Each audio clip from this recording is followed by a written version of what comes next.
Nesse instante nós vamos estar então fazendo a leitura da palavra do Senhor, que se encontra no livro de Marcos, capítulo 1, do verso 14 até o verso 20, que nos diz assim a palavra do Senhor. Depois de João ter sido preso, foi Jesus para a Galiléia, pregando o evangelho de Deus, dizendo: o tempo está cumprido, o reino de Deus está próximo. Arrependei-vos e crede no evangelho. Caminhando junto ao mar da Galiléia, viu os irmãos Simão e André que lançavam a rede no mar, porque eram pescadores. Disse-lhe Jesus: vinde após mim, e eu vos farei pescadores de homens. Então eles deixaram imediatamente as redes e o seguiram. Pouco mais adiante, viu Tiago, filho de Zebedeu, e João, seu irmão, que estavam no barco consertando redes. E logo os chamou, deixando eles no barco, a seu pai Zebedeu com os empregados, seguiram após Jesus. Até o verso 20. Vamos orar? Querido Senhor, nós estamos na Tua presença, carentes, ó Pai, da Tua orientação e suplicando a iluminação do Teu Santo Espírito, para que nós venhamos a entender a Tua palavra falada aqui, ó Deus, que ela sirva realmente de aprendizado, que ela sirva realmente, que ela fale ao nosso coração para a nossa edificação e para a glorificação do Teu nome. Nós oramos agradecidos em nome de Jesus. Amém. Queridos, nós observamos no Evangelho de Marcos, iniciando no capítulo 1, nos primeiros versos, onde nós temos a narrativa de João Batista, que pregava no deserto e anunciava também a vinda do Filho de Deus, a chegada do Messias. Ele dá testemunho de Jesus, depois há um momento onde ele se encontra com Jesus no Rio Jordão e ele batiza Jesus Cristo. E após ali, então, ele segue para o deserto, conduzido pelo Espírito Santo, e fica no deserto 40 dias e 40 noites em pleno jejum. E ali ele é tentado de diversas formas, de diversas maneiras. Quando ele retorna, então, da tentação no deserto, é o momento onde nós estamos lendo aqui que João Batista ele é preso. E no verso 14 diz assim: depois de João ter sido preso, foi Jesus para a Galiléia pregando o evangelho. E o que Jesus dizia na pregação do evangelho? Nos diz no verso 15: o tempo está cumprido. Aquilo que os profetas falavam lá no Antigo Testamento, que haveria um tempo de Deus onde chegaria o Messias para salvar o seu povo, e aquele tempo está sendo cumprido. E ele dizia: o reino de Deus está próximo. Arrependei-vos e credes no evangelho. Essa mesma mensagem era proferida, era proclamada por João Batista. A partir do verso 16, então, ele inicia ali a sua caminhada junto ao mar da Galiléia e ele encontra dois irmãos, Simão e André. Junto ao mar eles estavam pescando, lançando as redes, eles eram pescadores. E Jesus chega para eles e diz assim: vinde após mim, que eu vos farei pescadores de homens. Naquele exato momento, nos diz aqui o verso 18, eles deixaram imediatamente as redes e o seguiram. Indo um pouco mais adiante, Jesus encontrou Tiago, filho de Zebedeu, que também Zebedeu era pescador com seus filhos, e o seu irmão João. E fez também o mesmo convite para ele, o chamou, eles deixando seu pai junto com os empregados no barco, que eles estavam consertando as redes, eles seguiram a Jesus. Algo que me chama a atenção nesse texto é a maneira como Jesus sai e convida aqueles que serão seus discípulos e ele, de uma maneira espontânea, sem titubear, sem argumentar, ele segue o mestre. Olhando para esse texto, eu observo 4 verdades nessa narrativa de Marcos. 4 verdades que é a vocação, no que a vocação do evangelista implica. A primeira verdade é no discipulado, quando ele diz assim: vinde após mim. Ele está dizendo: segue-me. O que isso significa? Significa, primeiro ponto, andar com Jesus. Andar nas pegadas de Jesus. Andar onde Jesus está andando. quando Jesus estava no Mar da Galileia, e ha chegado o momento onde ele intenciona, devido à grande multidão, intenciona que ele ia passar do outro lado, e algumas pessoas chegam para ele dizendo que vão segui-lo, e um deles é um escriba, e ele diz assim: mestre, seguirei para onde tu fores. E Jesus responde para ele: as raposas têm seus covis, as aves dos céus ninhos, mas o Filho do Homem não tem onde reclinar na cabeça. Jesus conhecia o coração daquele homem. Ele conhecia qual era a motivação de querer seguir os seus passos. Quem sabe desfrutar de uma fama, de ser visto pelos seus amigos, de ter uma influência no grupo maior. E Jesus diz assim: o fim que você está procurando, o objetivo, a motivação você não vai encontrar, porque o Filho do Homem não tem onde reclinar a cabeça. Então andar como Jesus andou, seguir as suas pegadas, requer renúncia. Um outro ponto para nós desempenharmos o discipulado é falar o que Jesus está falando. Qual tem sido a palavra que nós temos usado, ou quais as palavras que nós usamos quando nós não estamos na comunhão dos santos, quando nós não estamos reunidos na igreja, quando nós estamos entre amigos no nosso trabalho? Quais são as palavras? Andar nas pegadas de Jesus, andar como ele andou, falar as coisas do reino como ele falou. E nós vemos no Salmo 19, verso 14, diz assim: as palavras dos meus lábios e o meditar do meu coração sejam agradáveis na tua presença, Senhor meu, Redentor meu. O salmista se derrama na presença de Deus, que as palavras que ele vai proferir sejam realmente as palavras que agradem ao Senhor. Estar no discipulado é também fazer o que Jesus está fazendo. É andar como ele andou, falar o que ele falou e fazer o que ele fazia. Em João 14, 21, nós vemos o apóstolo João, ele diz assim, que, nas palavras de Jesus, ele narrando, Jesus dizendo: aquele que tem os meus mandamentos e os guarda, esse é o que me ama. Jesus nos deixou um norte de comportamento, de fé, de procedimento, de estatutos, de preceitos. E quando nós obedecemos os mandamentos do Senhor, nós demonstramos um amor. Então, ser discípulo de Jesus, quando ele fala: vinde após mim, é você realmente ser realmente um imitador de Cristo. Que onde você estiver, outras pessoas vão notar que você é um cristão. Talvez nem tanto só por aquilo que você fale, mas a tua vida. Você vai falar pela tua vida, pela tua atitude, pelos teus gestos. A segunda verdade que eu vejo nesse texto é em ser treinado por Cristo.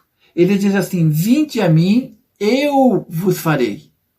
Não que ele tenha um esforço próprio, os discípulos. Não vai ser realizado nada que eles conduzam, mas vai ser no ensino de Cristo.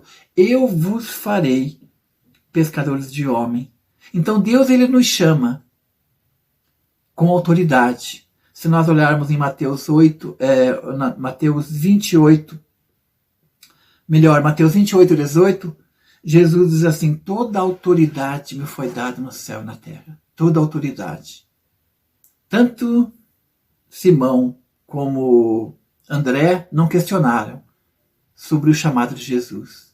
Não deixo de despedir do meu Pai, por que você está me chamando, para onde nós vamos? Eles deixaram imediatamente. A autoridade de Jesus tocou no seu coração e eles obedeceram em seguida a Jesus. Então é Deus que nos chama. É Deus também que nos capacita. E às vezes até nós não encontramos iniciativa e nem motivação para assumir algum desafio que Deus está nos propondo. Porque nós achamos que nós não temos condição, não temos tempo e não temos a capacidade. O apóstolo Paulo, ele escreve à igreja de Filipenses, no capítulo 2, verso 13, ele diz assim: Deus efetua em vós tanto querer como realizar. É Deus que opera em nós. Nós por nós mesmos não conseguimos nada. É o Senhor nos chamando, é o Senhor agindo. Eu vos farei pescador de homens. Então é um Deus que nos chama, é um Deus que nos capacita e é um Deus que nos envia. Depois de andar com Cristo, aprender a viver em novidade de vida, renunciar àquilo que antes tinha prioridade na minha vida, hoje a minha prioridade é o Senhor. Então ele me capacita, daí ele me envia. Nós vemos o ide de Jesus, Mateus 28:19, ide, portanto, e fazei discípulo por todas as nações, batizando em nome do Pai, do Filho e do Espírito Santo, e ensinando todas as coisas que eu vos tenho, ensinando a guardar todas as coisas que eu tenho dito a vocês. Treinados por Cristo. E é a palavra de Deus que nos instrui, é a palavra de Deus que nos dá um norte de como nós devemos fazer. Terceira verdade, o esforço para ganhar homens, pescadores de homens. É claro que não está se referindo aqui a homens do sexo masculino, mas à humanidade. Homem, mulher, jovens, crianças, vocês serão pescadores de homens. Vocês não vão lançar mais as redes para pegar o peixe no mar, mas vocês vão lançar o anúncio das boas novas para pescarem homens que estão perdidos para a salvação. E para esse desempenho, nós precisamos depender de Deus totalmente. Em João 15:5, a palavra de Deus nos diz, quando Jesus diz: eu sou a videira verdadeira, vós os ramos, todo aquele que está em mim produz muito fruto, porque sem mim, verso 5, nada podeis fazer. Nós vamos na dependência de Deus. Nós aceitamos e obedecemos o vinde após mim, porque Jesus fala com toda a autoridade. Nós obedecemos e estamos atentos quando ele fala: eu vos farei, porque é na capacitação do Senhor. E quando nós vamos realmente, finalmente pescar ou divulgar, proclamar o Evangelho, nós estamos na dependência de Deus. Outra coisa também que nós devemos ter nesse esforço para ganhar homens é força e bom ânimo. A força deve ser buscada em Deus. E muitas vezes nós ficamos tanto limitados a pessoas, ficamos decepcionados porque pessoas não nos acompanharam, ou porque pessoas que nos deixaram na mão, ou o nosso apoio, o nosso norte, nosso pilar de pessoas. Deus coloca pessoas para nos conduzir, para desenvolver a nossa fé, para somar conosco no trabalho do Senhor, mas o pilar, mestre, é o Senhor. Ele é a força que deve ser buscada. Um outro item importante também, para nós proclamarmos o Evangelho e sermos pescadores do homem, é a perseverança. Eu quero ler ainda convosco, na primeira carta do apóstolo Paulo à igreja de Corinto. É um texto bastante conhecido, que ele diz assim, em 1 Coríntios capítulo 15, verso 58, e ele diz assim: portanto, meus amados irmãos, sede firmes e inabaláveis e sempre abundantes na obra do Senhor, sabendo que no Senhor o vosso trabalho não é vão. Então essa perseverança, nós precisamos dessa perseverança, devemos ter essa perseverança, buscar essa perseverança, porque no Senhor o trabalho não é vão. As sementes que nós vamos estar lançando no seu tempo, ela irá germinar e dará frutos. E a última verdade, pôr o interesse secular em segundo plano. Às vezes nós temos uma lista de situações que muitas vezes não nos permite a dar prioridade às coisas do reino. Ou porque nós temos que cuidar do nosso pai, ou porque nós não temos tempo, porque a nossa vida é corrida, porque nós temos que trabalhar em dobro para conseguir realmente o nosso sustento, e uma série de coisas. Quando nós lemos no texto, principalmente ali no verso 18, no texto de Marcos, onde fala a narrativa que Simão e André foram convidados para Jesus, ele chamou: vinde após mim, que eu vos farei pescador de homens. No verso 18 diz assim: eles deixaram imediatamente as redes. Quando nós encontramos esse precioso tesouro que é Jesus, ele passa a ser a prioridade em nossas vidas. Mas parece que com o tempo, parece que essa prioridade vai se tornando algo assim até meio desgastado e de repente já não é tão prioridade. Eu gosto de uma parábola que Jesus conta, onde ele diz assim, em Mateus 13:44, ele diz que o reino de Deus é semelhante a um tesouro, não semelhante a um homem que encontrou o tesouro, mas semelhante a um tesouro escondido no campo. E o homem encontra esse tesouro. E ele vai e reúne todas as suas posses, vende tudo o que tem e compra aquele terreno onde está aquele tesouro. Ele dá valor àquele tesouro. O nosso tesouro é Jesus Cristo. Nada que nós temos, nada até do que nós somos, nada é mais importante que o tesouro que se chama Jesus Cristo, o nosso Senhor, o nosso Salvador, aquele que através dele nós obtemos, pelo seu sacrifício, a vida eterna. Aquele que nos planta, que planta em nosso coração a semente da fé. Aquele que nos amou primeiro, e é possível nós amarmos ele porque ele nos amou primeiro. Ele deve ser prioridade em nossa vida. Aprendemos também a respeito de dar prioridade para as coisas de Deus, quando nós vemos que eles deixaram as redes, é o despreendimento. Então eles deixaram imediatamente as redes. E às vezes nós estamos tão atarefados com tanta coisa, e precisamos fazer tantas coisas, e daí nos deparamos até com semelhante o momento que nós estamos passando. Uma pandemia onde ninguém mais sai de casa.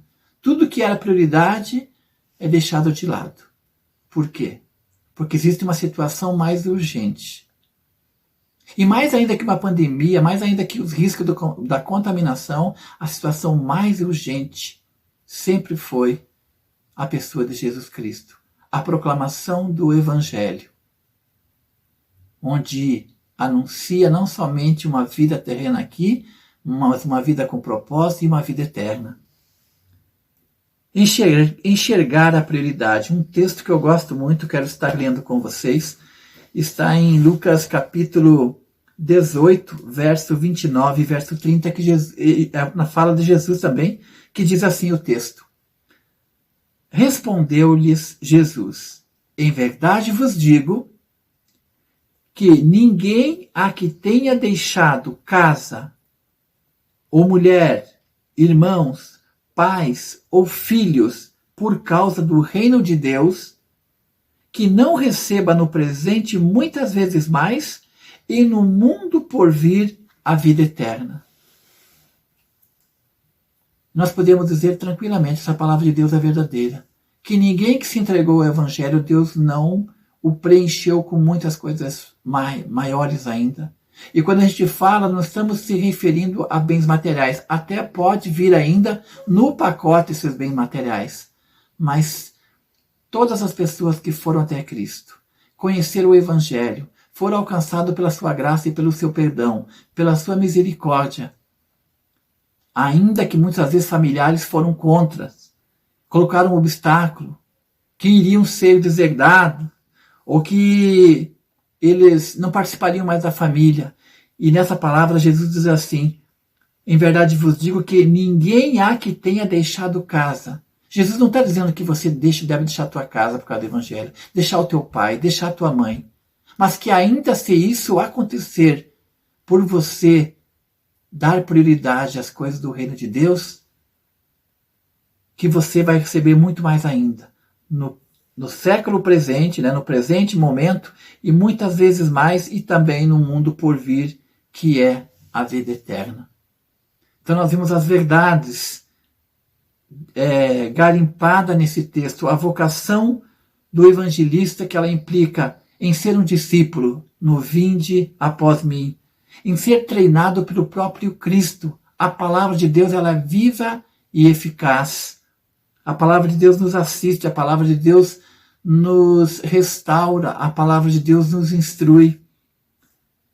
E também, além de ser treinado por Cristo, onde ele fala, eu vos farei pescadores de homem, é realmente estar nos braços dele para essa tarefa tão importante, que é proclamar o Evangelho. E quando nós falamos em ser discípulo de Cristo, eu creio realmente que Jesus não saía garimpar as pessoas para salvar essa, para salvar a outra, mas na sua vida, no seu trajeto, como tantos seguidores de Cristo, os discípulos, os apóstolos de Cristo, Paulo, Pedro e tantos outros, no momento que eles se deslocavam de um lugar para o outro, e nos lugares onde eles estavam, ali eles faziam a diferença. A nossa vida em comunhão com outras pessoas, ela deve realizar uma diferença. Uma diferença de salvação, uma diferença de restauração, uma diferença de transformação. Porque todo aquele que verdadeiramente foi alcançado pelo Evangelho, ele não consegue ficar parado. O Espírito Santo realmente o impulsiona para que ele proclame a boa nova, para que ele fale das coisas da salvação, ele anuncie o Evangelho. Voltando às nossas verdades que nós vimos aqui nesse texto, é no discipulado, em ser treinado por Cristo, em se esforçar para ganhar homens e colocar o reino de Deus em primeiro lugar. Que você possa estar pensando nessa palavra e que ela venha realmente te dar um norte para que você perceba todos os momentos que você tem a oportunidade de compartilhar a graça do Senhor que já te alcançou. Há quanto tempo já te alcançou? Eu não sei, talvez alguns meses, alguns anos ou até algumas décadas. Mas a verdade é que a gente tem que proclamar. Não temos como ficar calado e parado diante de tudo aquilo que nós temos ouvido e visto, as maravilhas do Senhor em nossa vida. Que o Senhor te abençoe, que o Senhor te guarde, que o Senhor te dê uma semana realmente de desafios para ser uma bênção nos braços dele, uma bênção nas mãos dele. E ele diz assim, eu vos farei. Não pense tanto na tua capacidade, naquilo que você já tem, mas pense naquilo que Deus te ensinou, na capacidade que Deus te deu. E você realmente será um instrumento poderoso nas mãos do Senhor. Que o Senhor te abençoe, que o Senhor te guarde, que o Senhor te ajude. Tenha uma boa semana na graça e na paz de Cristo. Quero ainda orar com você. Vamos orar? Obrigado, Senhor, pela oportunidade que Tu nos dá de conhecer o Teu reino. E mais ainda, ó Pai, não somente conhecer, mas fazer parte do Teu reino. Obrigado porque um dia Tu também nos chamou e nos disse, vinde a mim, e eu vos farei pescadores de homens. E muito obrigado, ó Pai, porque a partir desse momento, Tu começou a fazer parte da nossa vida e realmente transformou o nosso ser. E hoje, ó Pai, nosso viver é Cristo, como Paulo disse, e o morrer é lucro. Muito obrigado pela Tua igreja que te louva. Muito obrigado por todos aqueles que estão assistindo, ouvindo a Tua palavra, que ela possa fazer diferença. Para a glorificação do Teu nome, nós oramos agradecidos em nome de Jesus. Amém e amém. Tenham todos uma boa semana na graça e na paz de Cristo. Amém.